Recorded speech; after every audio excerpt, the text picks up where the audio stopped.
Exodus 8.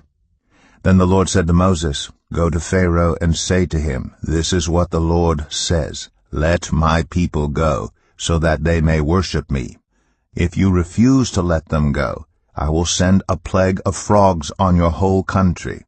The Nile will teem with frogs. They will come up into your palace and your bedroom and onto your bed, into the houses of your officials and on your people, and into your ovens and kneading troughs. The frogs will come up on you and your people and all your officials. Then the Lord said to Moses, Tell Aaron, Stretch out your hand with your staff over the streams and canals and ponds, and make frogs come up on the land of Egypt. So Aaron stretched out his hand over the waters of Egypt, and the frogs came up and covered the land. But the magicians did the same things by their secret arts. They also made frogs come up on the land of Egypt. Pharaoh summoned Moses and Aaron and said, Pray to the Lord to take the frogs away from me and my people, and I will let your people go to offer sacrifices to the Lord. Moses said to Pharaoh, I leave to you the honor of setting the time for me to pray for you and your officials and your people, that you and your houses may be rid of the frogs, except for those that remain in the Nile. Tomorrow, Pharaoh said. Moses replied, It will be as you say, so that you may know there is no one like the Lord our God. The frogs will leave you and your houses, your officials and your people. They will remain only in the Nile. After Moses and Aaron left Pharaoh, Moses cried out to the Lord about the frogs he had brought on Pharaoh. And the Lord did what Moses asked. The frogs died in the houses, in the courtyards, and in the fields. They were piled into heaps, and the land reeked of them. But when Pharaoh saw that there was relief, he hardened his heart, and would not listen to Moses and Aaron, just as the Lord had said. Then the Lord said to Moses, Tell Aaron, Stretch out your staff and strike the dust of the ground. And throughout the land of Egypt the dust will become gnats.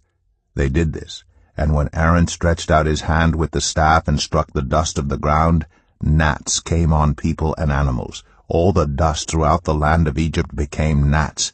But when the magicians tried to produce gnats by their secret arts, they could not. Since the gnats were on people and animals everywhere, the magicians said to Pharaoh, This is the finger of God.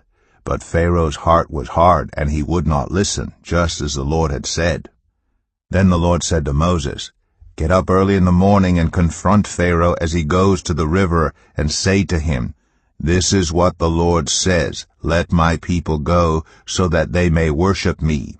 If you do not let my people go, I will send swarms of flies on you and your officials, on your people, and into your houses. The houses of the Egyptians will be full of flies, even the ground will be covered with them. But on that day I will deal differently with the land of Goshen, where my people live. No swarms of flies will be there, so that you will know that I, the Lord, am in this land. I will make a distinction between my people and your people. This sign will occur tomorrow. And the Lord did this. Dense swarms of flies poured into Pharaoh's palace and into the houses of his officials. Throughout Egypt the land was ruined by the flies.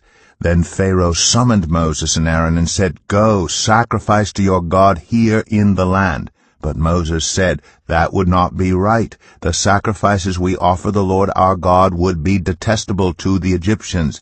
And if we offer sacrifices that are detestable in their eyes, will they not stone us? We must take a 3-day journey into the wilderness to offer sacrifices to the Lord our God as he commands us. Pharaoh said, I will let you go to offer sacrifices to the Lord your God in the wilderness, but you must not go very far. Now, pray for me. Moses answered, As soon as I leave you, I will pray to the Lord, and tomorrow the flies will leave Pharaoh and his officials and his people. Only let Pharaoh be sure that he does not act deceitfully again by not letting the people go to offer sacrifices to the Lord. Then Moses left Pharaoh and prayed to the Lord, and the Lord did what Moses asked. The flies left Pharaoh and his officials and his people.